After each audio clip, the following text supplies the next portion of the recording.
Oi, eu sou a Dani e esse é o Pantufa de Unicórnio.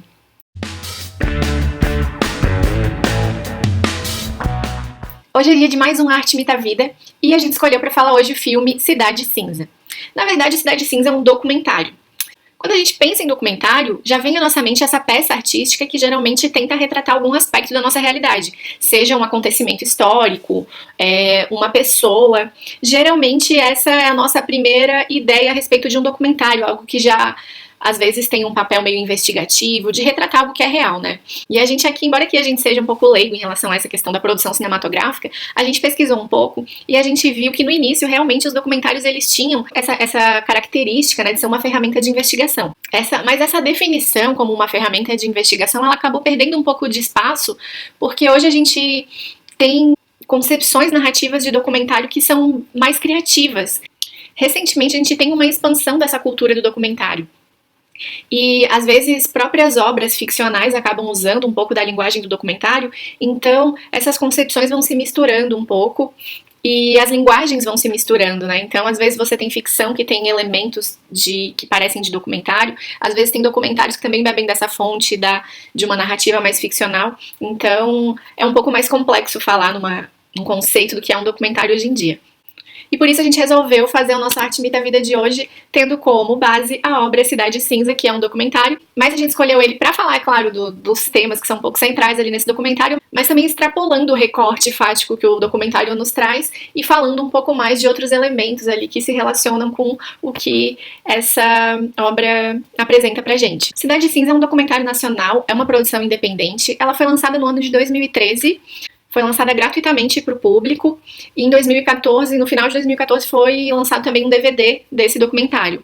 Ele foi dirigido pelo Marcelo Mesquita e pelo Guilherme Valiengo e ele retrata um acontecimento na cidade de São Paulo, na época do governo Kassab, em que houve uma política implementada ali na cidade para que fossem apagadas várias grafites, várias pichações que existiam na cidade e ele retrata de forma um pouco mais específica um acontecimento que era um muro bem grande, de mais de 700 metros, que tinha grafite de vários artistas e que foi apagado aí durante a implementação dessa política do governo.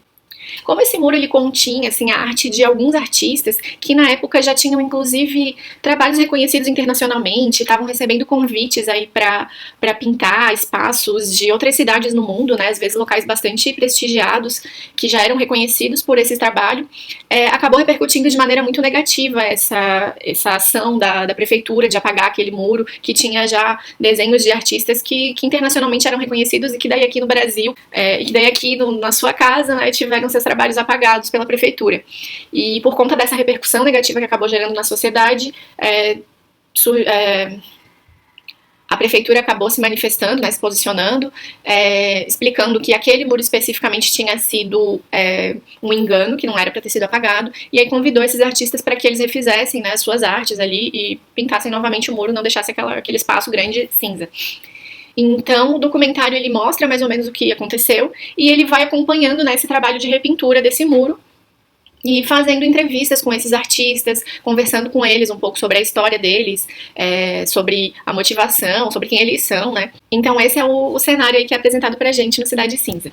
Ele acompanha um acontecimento que é bastante específico ali na cidade de São Paulo, mas quando eu estava assistindo, eu fiquei pensando que esse documentário é do ano de 2013, mas me parecia um debate tão recente, até porque recentemente, de fato, a gente teve, durante o governo do Dória, uma outra questão, novamente, com relação a essa questão de pintar a cidade de cinza, de apagar os grafites, as pichações, e aí esse debate, ele parece que ele vem à tona com uma certa frequência, não só na cidade de São Paulo, mas em vários grandes centros, né? Então, embora a gente esteja falando de um documentário que está falando de um acontecimento específico, ele retrata uma situação que é bastante recorrente, né, na nossa sociedade e que tem gerado vários debates a respeito dessas expressões artísticas e dessas políticas repressivas e que torna essa temática bastante atual ainda, né? Mas antes da gente entrar especificamente nessas duas reflexões ali que foram geradas pelo Cidade Cinza, eu achei que era interessante a gente traçar um panorama e falar um pouco sobre o que é isso, o que é grafite, o que é pichação, e também trazer algumas informações que têm a ver com algumas perspectivas históricas, com a própria conceituação de o que a gente está falando quando a gente fala em grafite, quando fala em pichação.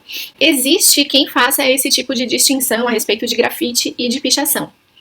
Em relação ao grafite, quando a gente vai pesquisar, assim, de forma até quase que superficial aí na internet sobre do que se trata, a gente descobre que a própria palavra grafite é um aportuguesamento dessa palavra italiana, grafite ou grafito no plural.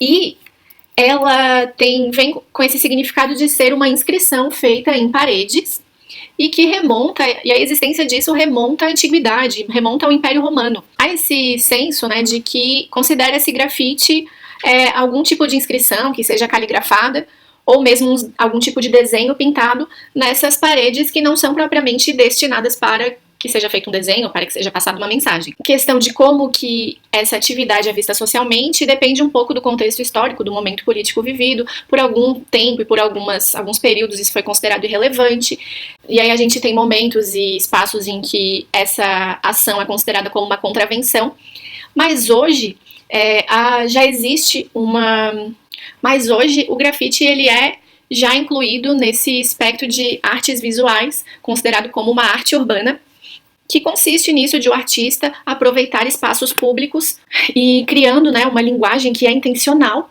para fazer algum tipo de intervenção na cidade. E, de qualquer forma, essa atividade sem autorização dos proprietários é proibida na grande maioria dos países. Quando as pessoas tentam fazer essa distinção entre grafite e entre pichação, a gente encontra essa ideia de que a pichação, especificamente, ela se trata do ato de escrever, de rabiscar alguma coisa sobre muro, sobre fachada, sobre prédios, no asfalto, às vezes, em placas públicas. E a pichação ela é mais atrelada, geralmente, a algum tipo de protesto, de insulto, muitas vezes também uma assinatura pessoal, e às vezes até declaração de amor, né, a gente encontra. Esse tipo de escrita mais demarcatória também já foi utilizado em alguns bairros para demarcar território em relação a gangues. Então a pichação ela tem mais essa característica de de imprimir uma mensagem, às vezes de cunho ideológico, de se tratar de protestos ou de assinatura pessoal, né? Então seria mais ou menos essa distinção entre pichação e entre grafite. De qualquer forma, seja grafite, seja pichação, sem autorização, a gente, na nossa sociedade hoje, tem uma reprovação dentro do âmbito jurídico e também dentro do âmbito social, né? Essa reprovação ela vem aliada à ideia de respeito à propriedade privada ou, eventualmente, ao patrimônio público. E na esfera moral, geralmente os discursos de reprovação eles vêm aliados a essa ideia de que há uma poluição visual, de que a pichação e às vezes o grafite dão um aspecto de sujeira, de lixo a ser removido das cidades e dão uma ideia de ausência de uma estética mais considerada aceitável, considerada mais agradável. E também é uma crítica moral a uma aparente falta de propósito, né, desse tipo de atividade, né? E uma espécie de sugestão da maioria das pessoas que criticam isso, como se os atores que fazem isso seriam pessoas que não têm propósito, que são desocupados, que são vândalos e às vezes até com um discurso que tenta relacioná-los a outro tipo de atividade criminosa também. E por conta desse cenário moral, a gente acaba tendo essas políticas repressivas que se repetem durante vários governos, né? No Cidade Cinza a gente tem acompanhando esse momento ali do governo Kassab, mas é algo que é bem comum e que se repete muito no governo Dória. Recentemente aconteceu algo assim, também teve uma mobilização social, e daí recentemente esse governante inclusive mencionou que havia possibilidade da cidade de São Paulo talvez criar um espaço específico destinado a esses artistas para que eles fossem livres para fazer os seus trabalhos ali e as suas expressões artísticas ali. E aí o prefeito fez referência à cidade de Miami, que tem um distrito chamado Wynwoods e que hoje é conhecido internacionalmente e que tem uma história bastante interessante, mas que é um espaço mesmo destinado para esse tipo de expressão artística urbana. Para você que nunca ouviu falar de Wynwoods, eu vou dar aqui um panorama rapidinho, contar um pouco da história desse bairro. Esse é um bairro que fica na cidade de Miami, né, na Flórida, nos Estados Unidos, e por muito tempo, num período mais antigo, ele abrigava vários galpões de fábricas, né, de produção industrial, e aí a gente teve ali umas questões econômicas, e esses galpões deixaram de ser utilizados, e o bairro foi ficando um pouco abandonado, acabou se transformando bastante em um território um pouco hostil, em que havia índice alto de violência, havia comercialização de drogas, armas, prostituição. Era um bairro meio marginalizado ali na cidade de Miami. Mas há algum tempo atrás, acho que se não me engano no ano de 2009, um cara chamado Tony Goldman, ele concebeu essa ideia de tentar transformar aquele distrito em algo mais, eu não sei se dá pra dizer mais comercial, mas enfim, em um espaço para que artistas de rua, artistas de grafite, de arte urbana fossem lá e tivessem liberdade para expressar sua arte. E aí aquelas paredes imensas daqueles galpões abandonados foram se transformando com o grafite em coisas coloridas, vivas, e isso acabou fomentando o comércio local, a abertura de bares, de restaurantes, e os próprios bares e restaurantes passaram a convidar artistas para estampar as suas paredes e se transformou em um local bastante turístico, que hoje inclusive abriga várias galerias de arte e muito visitado, e que tem essa pegada de street art por todo lado, né? Tem várias galerias de alguns dos artistas que inclusive estampam ali as paredes e os muros do local, artistas que eram considerados de peso aí no cenário, né, da arte de rua, foram convidados para estampar muros e paredes de lá, e hoje é um bairro que tem uma vida cultural, e hoje é um bairro que foi revitalizado e que, a partir disso, teve inclusive transformações ali de uma dinamização no mercado imobiliário, e aí a valorização dos imóveis, né, por conta do sucesso comercial que acabou se instaurando com o turismo fomentado, né. Então, a gente tem uma transformação aí desse bairro que hoje, inclusive, grande parte dos moradores ali que eram locais foram, né, sendo substituídos aí por investidores, estacionamentos e vários empreendimentos aí que vem se implementando no local. Então a gente teve o Dória aí trazendo isso como se fosse uma solução para o que ele entende que é o problema da pichação e da grafite na cidade de São Paulo. Eu não sei se já se discute efetivamente a implementação desse espaço na cidade de São Paulo, mas, para além disso, e principalmente olhando para o documentário Cidade de Cinzas e para algumas questões que eu comecei a refletir a partir dele, eu tenho minhas dúvidas de que a existência desse espaço em São Paulo seria suficiente para inibir essa ação em outros espaços que não esse que seria destinado aos artistas. Eu acredito que a questão é mais complexa e envolve algo maior do que ter ou não um espaço definido pelo poder público como próprio para que você vá lá e faça esse tipo de expressão, né?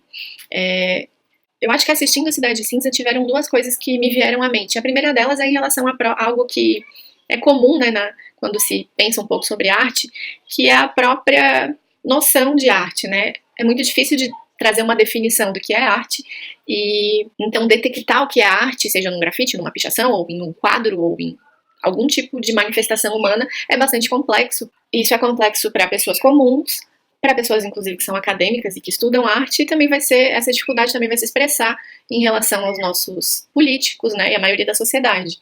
Principalmente para pessoas que acabam tendo uma visão mais conservadora e mais fechada, é muito difícil aceitar novas expressões, novas visões, provocações, e tudo que tira a gente da zona de conforto como sendo uma expressão artística válida que deve ser pensada, apreciada, e enfim. Eu acho que é muito comum que a maioria das pessoas expressem aceitação quando elas entendem algo como esteticamente agradável para elas, como bonito, um desenho colorido, algo que elas entendem, que elas identificam como belo, né?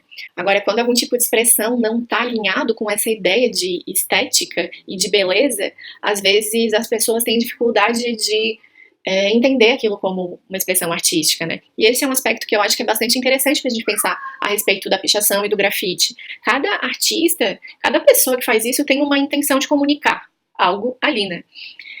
Seja consciente, acho que seja conscientemente ou seja intuitivamente. Essa expressão de arte urbana, ela tem uma característica que eu acho que é bastante interessante, que é de ser extremamente acessível, sabe? Um trabalhador que está passando de ônibus indo para o seu trabalho, ele vai se deparar com esse tipo de expressão, um estudante e um empresário, qualquer um que passe pela rua vai conseguir ter acesso a essa expressão artística, e às vezes vai ser contemplado, às vezes vai ser simplesmente ignorado como algo que faz parte do restante da nossa paisagem urbana, mas eu acho interessante essa característica de que é uma arte que chega a todos, né, que potencialmente pode chegar a todos. Uma coisa que é falada, inclusive acho que já no início do documentário, é o porquê de existir tanto, principalmente na cidade de São Paulo, sabe? E aí a gente tem ali pessoas falando do quanto São Paulo é cinza, do quanto São Paulo talvez tenha essa aura um pouco opressiva, sabe? Você não tem praias, tem poucos parques, é uma cidade de concreto, assim, bastante cinza, e talvez um pouco do ímpeto venha disso, sabe? Eles questionam, sabe? Por que São Paulo tem tanto? O que a gente tem aí efervescendo, o que a gente tem na cidade de São Paulo que faz com que ela seja um palco para isso, né? E eu acho que que essa é uma perspectiva bastante interessante da gente pensar, né?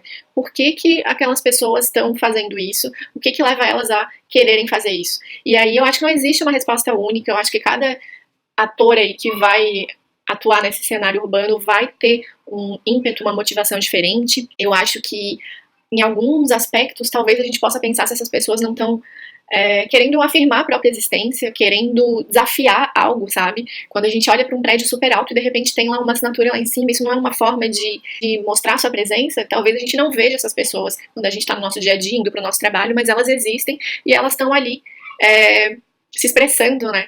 E eu acho que esse tipo de pensamento, de questionamento é um pouco mais rico e talvez nos leve a conversas mais interessantes do que só olhar e falar isso é arte, isso não é arte. Esse ímpeto de afronta, de questionamento.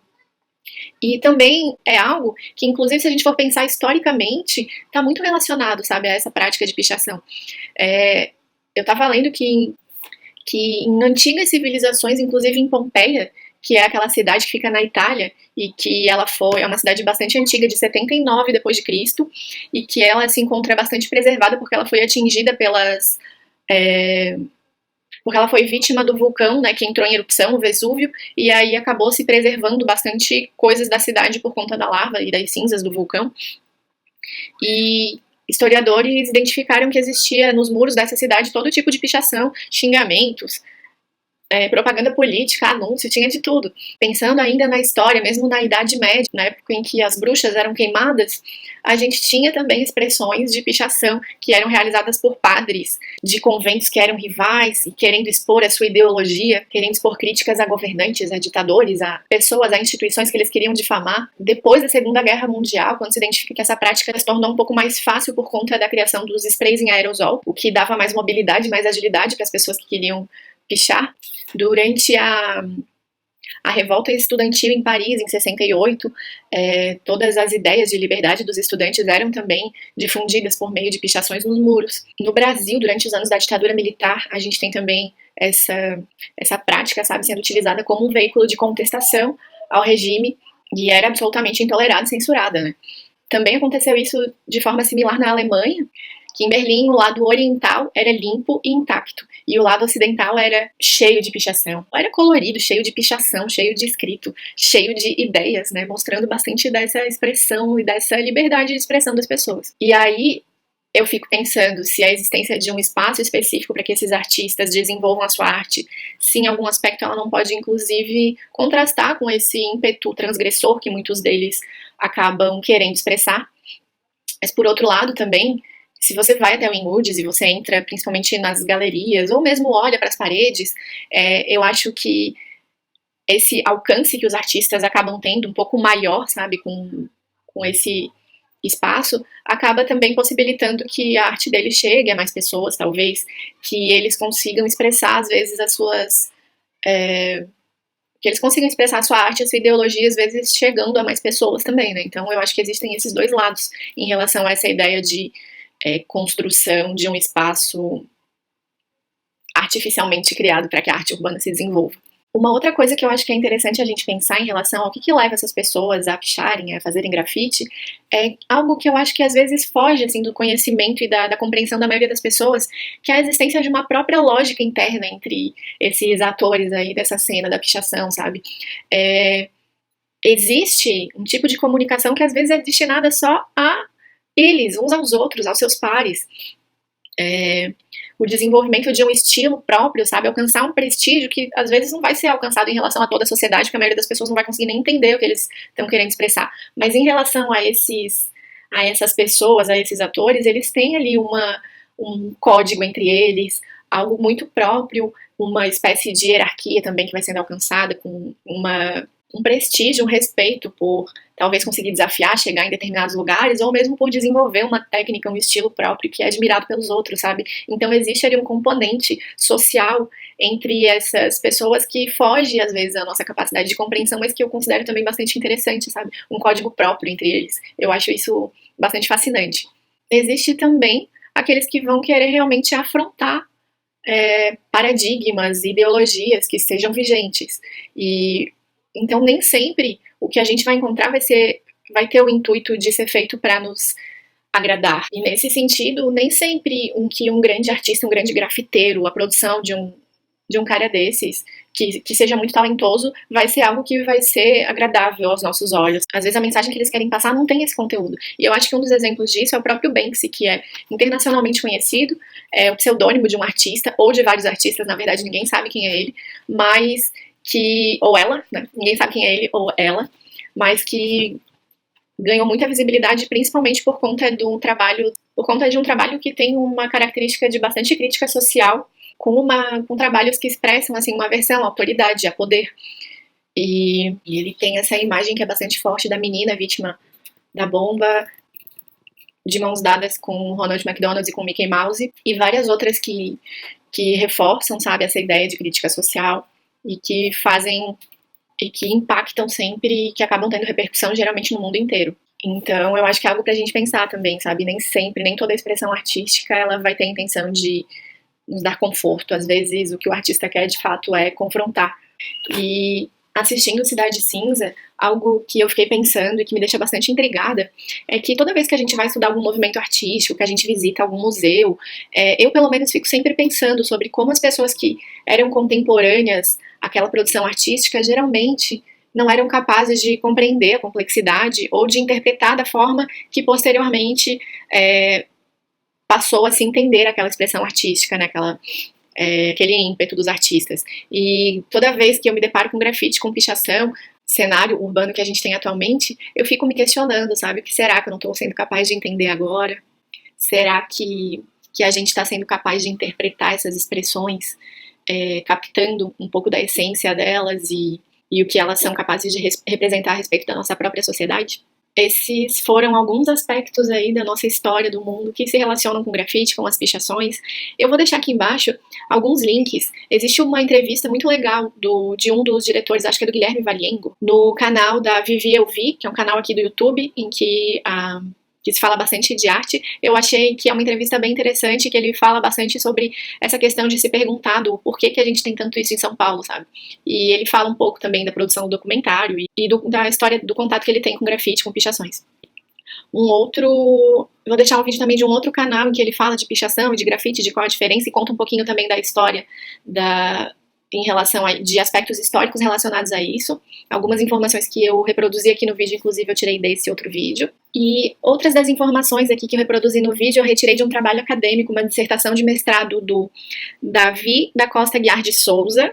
É um trabalho muito interessante. O tema que ele pesquisou foi a pichação carioca, etnografia e uma proposta de entendimento, que aliás o cenário carioca também é bastante interessante. A gente tem um caso muito emblemático que eu esqueci de mencionar antes, que é do Profeta Gentileza.